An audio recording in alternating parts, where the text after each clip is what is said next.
जय महाकाल प्रिय भक्तगण आज देवदेव महादेवंकर सबुठु प्रिय बारे आम आपण मानकु देवदेव महादेवंकर सही महाकाल स्वरूप एपर एक शक्तिशाली कवच मंत्र विषय कहवाई जाऊँ जो मंत्र कौन भी गोटे साधारण मंत्र नुहे यह एपर एक मंत्र जहाँ भक्त आउ भक्तर परिवार को दरिद्रता रोगव्याधि और अकाल मृत्यु परी महासंकट रक्षा करें जदि कौन भक्त नियमित भाव में महाकाल यही मंत्र को जप बा श्रवण करें तेबे से भक्त को काल स्पर्श कर न था प्रिय भक्तगण महाकाल एक कवच मंत्रटी एत शक्तिशाली जे कौन भक्त ए मंत्र को जप करने तो पर कथा ए मंत्र को जदि केवल से शुणी नहीं था अथवा ए मंत्र को केवल बजाई छाड़ दिए तेबे से भक्त को एवं से भक्तर परिवार को कौन शत्रु रोगव्याधि अथवा कौन भी तंत्र बाधा केबे भी लगी न था जदि नियमित भाव में महाकाल कवच मंत्र को जप बा श्रवण करा जाए तेबे भक्त एवं भक्तर परिवार सदस्यों भितर प्रत्येक रोगव्याधि दूर होगा सहित केबे भी अकाल मृत्यु होई न थाए तेणु प्रिय भक्तगण जदि आपण किंबा आपण परिवार में कौन रोगव्याधि कौन शत्रु अथवा दरिद्रता कारण जदि आपण अनेक दुख कष्ट जीवन बीतुता तेबे आपण आउ टिके भी काल विलंब करी आजिटारू ही महाकाल कवच मंत्र को संपूर्ण 108 बार पर्यंत जप करने आरंभ कर दिंतु आदि किसी भी कारण ए मंत्र को जप करिया आपण पाखे संभव न हुए तेबे आपण महाकाल को स्मरण करी महाकाल कवच मंत्र को संपूर्ण 108 बार पर्यंत शुणी दिंतु आ जीवन में जहाँ भी दुख कष्ट बा समस्या अच्छी से सब को दूर करने महाकाल पाखे आप निश्चय प्रार्थना करूँ तेज प्रिय भक्तगण आसतु आपण समय को आउ टिके भी नष्ट न करी देवदेव महादेवंकर से ही महाकाल स्वरूप महाकवच मंत्र को संपूर्ण 108 बार पर्यंत शुणी नेबा किंतु ता पूर्व जदि आपण माने एपर्यंत ए भिडियो को गोटे लाइक टे करना तेज जल्दी ए भिडियो को गोटे लाइक करे सहित कमेंट रे आपण जय श्री महाकाल निश्चय लिखि दिंतु जहाँद्वारा बाबा महाकाल कृपा आपण सदा सर्वदा पाए रहिबो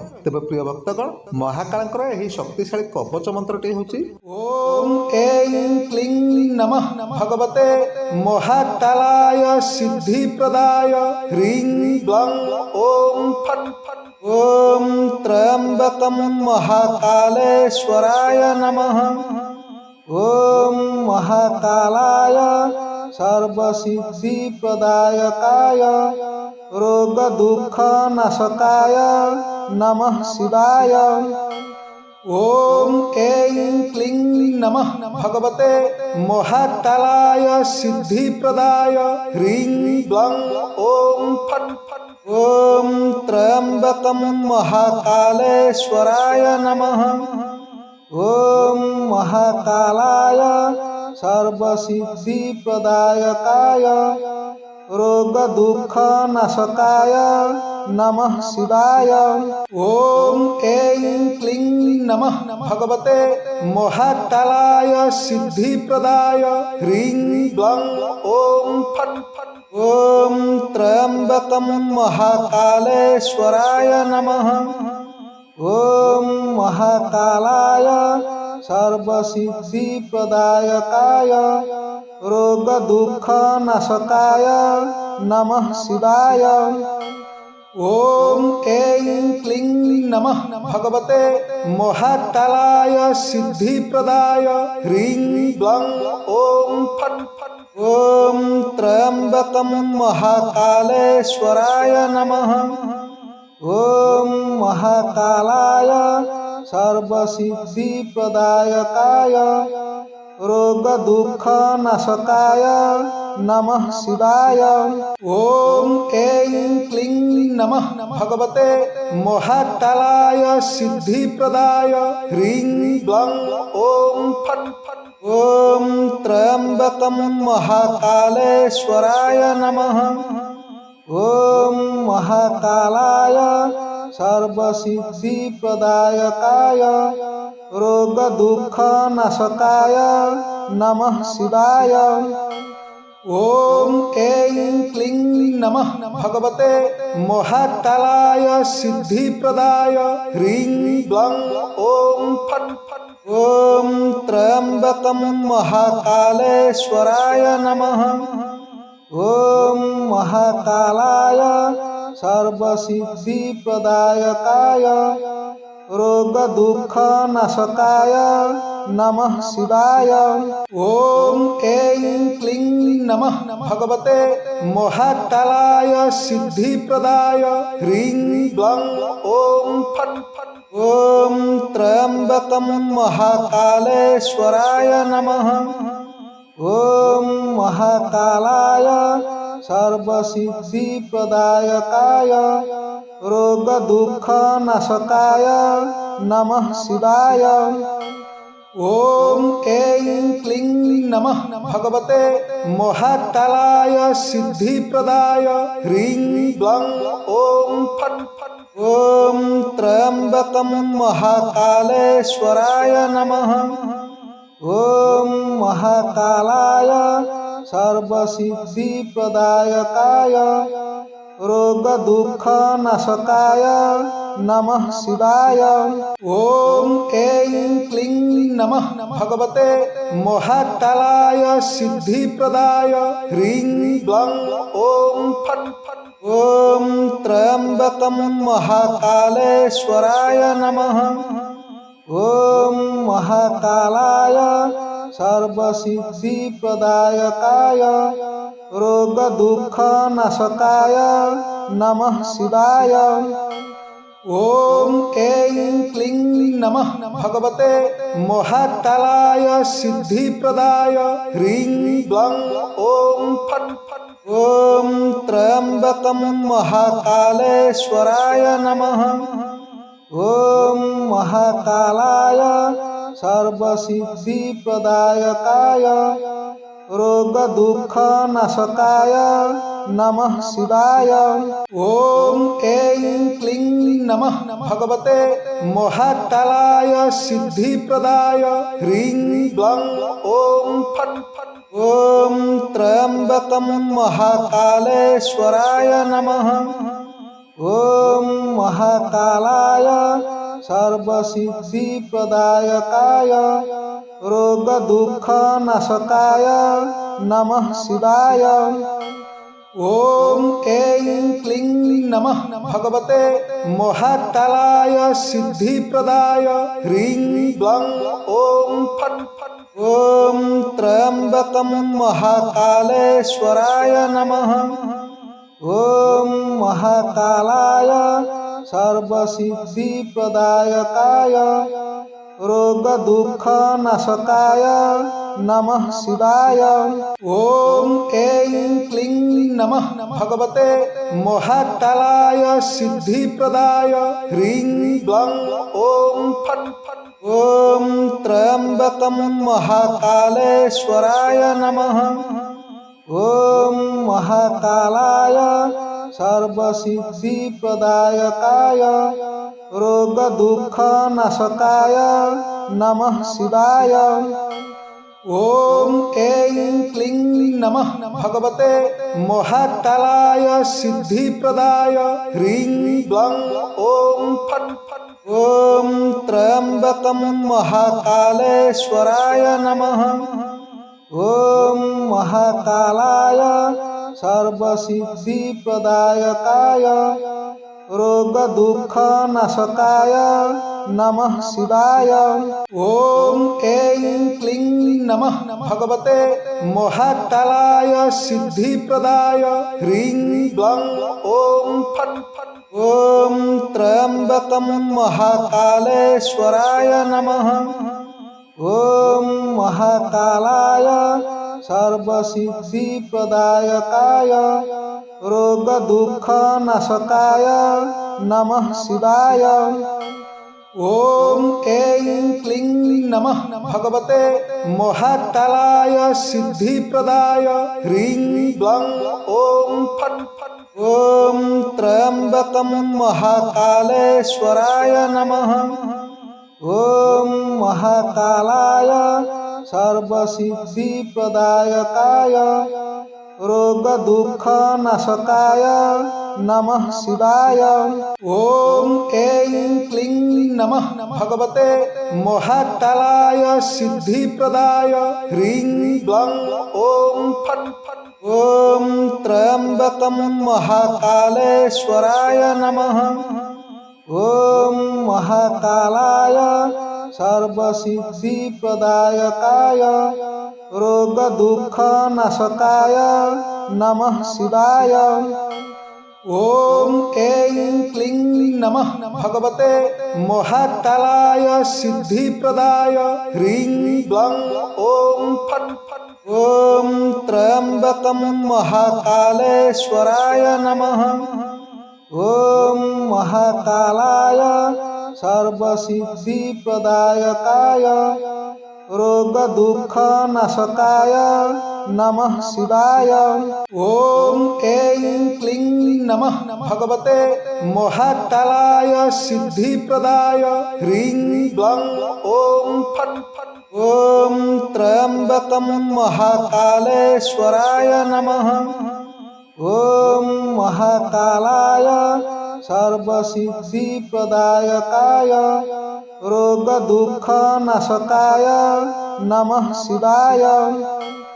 ॐ ऐं क्लीं नमः भगवते महाकालाय सिद्धिप्रदाय ह्रीं ग्लौं ॐ फट् ॐ त्र्यम्बकं महाकालेश्वराय नमः।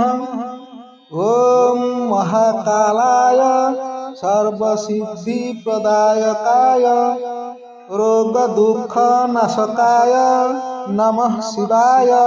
ॐ ऐं क्लीं नमः भगवते महाकालाय सिद्धिप्रदाय ह्रीं ग्लौं ॐ फट् ॐ त्र्यम्बकं महाकालेश्वराय नमः। ॐ महाकालाय सर्वसिद्धिप्रदायकाय रोगदुःखनाशकाय नमः शिवाय। ॐ ऐं क्लीं नमः भगवते महाकालाय सिद्धिप्रदाय ह्रीं ग्लौं ॐ फट् ॐ त्र्यम्बकं महाकालेश्वराय नमः। ॐ महाकालाय सर्वसिद्धिप्रदायकाय रोगदुःखनाशकाय नमः शिवाय। ॐ ऐं क्लीं नमः भगवते महाकालाय सिद्धिप्रदाय ह्रीं ग्लौं ॐ फट् ॐ त्र्यम्बकं महाकालेश्वराय नमः। ॐ महाकालाय सर्वसिद्धिप्रदायकाय रोगदुःखनाशकाय नमः शिवाय। ॐ ऐं क्लीं नमः भगवते महाकालाय सिद्धिप्रदाय ह्रीं ग्लौं ॐ फट् ॐ त्र्यम्बकं महाकालेश्वराय नमः। ॐ महाकालाय सर्वसिद्धिप्रदायकाय रोगदुःखनाशकाय नमः शिवाय। ॐ ऐं क्लीं नमः भगवते महाकालाय सिद्धिप्रदाय ह्रीं ग्लौं ॐ फट् ॐ त्र्यम्बकं महाकालेश्वराय नमः। ॐ महाकालाय सर्वसिद्धिप्रदायकाय रोगदुःखनाशकाय नमः शिवाय। ॐ ऐं क्लीं नमः भगवते महाकालाय सिद्धिप्रदाय ह्रीं ग्लौं ॐ फट् ॐ त्र्यम्बकं महाकालेश्वराय नमः। ॐ महाकालाय सर्वसिद्धिप्रदायकाय रोगदुःखनाशकाय नमः शिवाय। ॐ ऐं क्लीं नमः भगवते महाकालाय सिद्धिप्रदाय ह्रीं ग्लौं ॐ फट् ॐ त्र्यम्बकं महाकालेश्वराय नमः। ॐ महाकालाय सर्वसिद्धिप्रदायकाय रोगदुःखनाशकाय नमः शिवाय। ॐ ऐं क्लीं नमः भगवते महाकालाय सिद्धिप्रदाय ह्रीं ब्लं ॐ फट् ॐ त्र्यम्बकं महाकालेश्वराय नमः। ॐ महाकालाय सर्वसिद्धिप्रदायकाय रोगदुःखनाशकाय नमः शिवाय।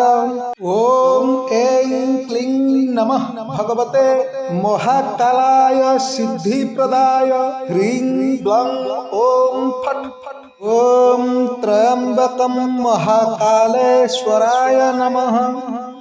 ॐ महाकालाय सर्वसिद्धिप्रदायकाय रोगदुःखनाशकाय नमः शिवाय। ॐ ऐं क्लीं नमः भगवते महाकालाय सिद्धिप्रदाय ह्रीं ब्लं ॐ फट् ॐ त्र्यम्बकं महाकालेश्वराय नमः। ॐ महाकालाय सर्वसिद्धिप्रदायकाय रोगदुःखनाशकाय नमः शिवाय। ॐ ऐं क्लीं नमः भगवते महाकालाय सिद्धिप्रदाय ह्रीं ब्लं ॐ फट् ॐ त्र्यम्बकं महाकालेश्वराय नमः। ॐ महाकालाय सर्वसिद्धिप्रदायकाय रोगदुःखनाशकाय नमः शिवाय। ॐ ऐं क्लीं नमः भगवते महाकालाय सिद्धिप्रदाय ह्रीं ब्लं ॐ फट् ॐ त्र्यम्बकं महाकालेश्वराय नमः। ॐ महाकालाय सर्वसिद्धिप्रदायकाय रोगदुःखनाशकाय नमः शिवाय। ॐ ऐं क्लीं नमः भगवते महाकालाय सिद्धिप्रदाय ह्रीं ब्लं ॐ फट् ॐ त्र्यम्बकं महाकालेश्वराय नमः। ॐ महाकालाय सर्वसिद्धिप्रदायकाय रोगदुःखनाशकाय नमः शिवाय। ॐ ऐं क्लीं नमः भगवते महाकालाय सिद्धिप्रदाय ह्रीं ब्लं ॐ फट् ॐ त्र्यम्बकं महाकालेश्वराय नमः। ॐ महाकालाय सर्वसिद्धिप्रदायकाय रोगदुःखनाशकाय नमः शिवाय। ॐ ऐं क्लीं नमः भगवते महाकालाय सिद्धिप्रदाय ह्रीं ब्लं ॐ फट् ॐ त्र्यम्बकं महाकालेश्वराय नमः। ॐ महाकालाय सर्वसिद्धिप्रदायकाय रोगदुःखनाशकाय नमः शिवाय। ॐ ऐं क्लीं नमः भगवते महाकालाय सिद्धिप्रदाय ह्रीं ब्लं ॐ फट् ॐ त्र्यम्बकं महाकालेश्वराय नमः। ॐ महाकालाय सर्वसिद्धिप्रदायकाय रोगदुःखनाशकाय नमः शिवाय। ॐ ऐं क्लीं नमः भगवते महाकालाय सिद्धिप्रदाय ह्रीं ब्लं ॐ फट् ॐ त्र्यम्बकं महाकालेश्वराय नमः।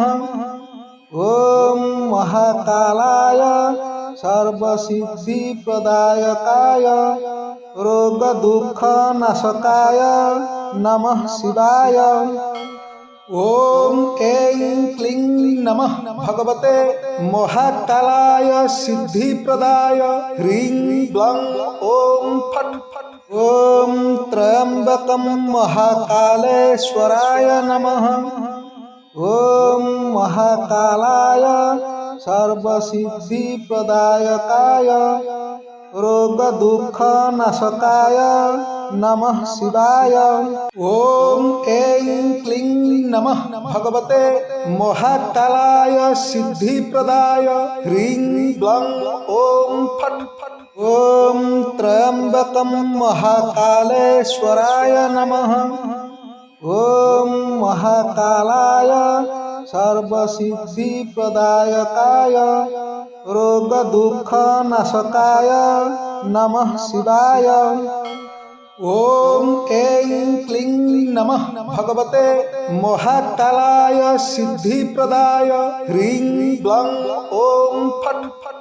ॐ त्र्यम्बकं महाकालेश्वराय नमः।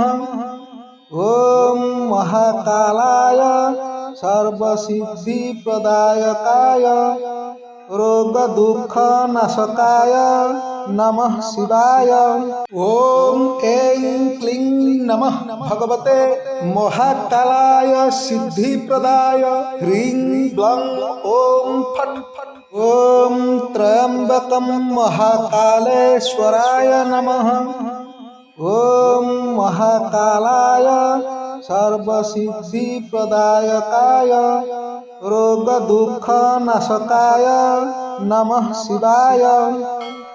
ॐ ऐं क्लीं नमः भगवते महाकालाय सिद्धिप्रदाय ह्रीं ब्लं ॐ फट् फट्।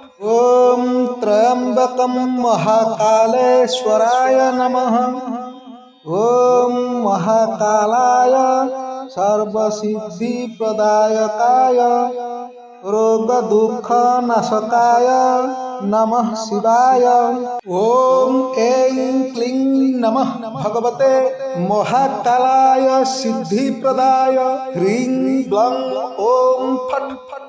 ॐ त्र्यम्बकं महाकालेश्वराय नमः। ॐ महाकालाय सर्वसिद्धिप्रदायकाय रोगदुःखनाशकाय नमः शिवाय। ॐ ऐं क्लीं नमः भगवते महाकालाय सिद्धिप्रदाय ह्रीं ब्लं ॐ फट् फट्। ॐ त्र्यम्बकं महाकालेश्वराय नमः। ॐ महाकालाय सर्वसिद्धिप्रदायकाय रोगदुःखनाशकाय नमः शिवाय। ॐ ऐं क्लीं नमः भगवते महाकालाय सिद्धिप्रदाय ह्रीं ब्लं ॐ फट् फट्। ॐ त्र्यम्बकं महाकालेश्वराय नमः। ॐ महाकालाय सर्वसिद्धिप्रदायकाय रोगदुःखनाशकाय नमः शिवाय। ॐ ऐं क्लीं नमः भगवते महाकालाय सिद्धिप्रदाय ह्रीं ब्लं ॐ फट् फट्। ॐ त्र्यम्बकं महाकालेश्वराय नमः। ॐ महाकालाय सर्वसिद्धिप्रदायकाय रोगदुःखनाशकाय नमः शिवाय।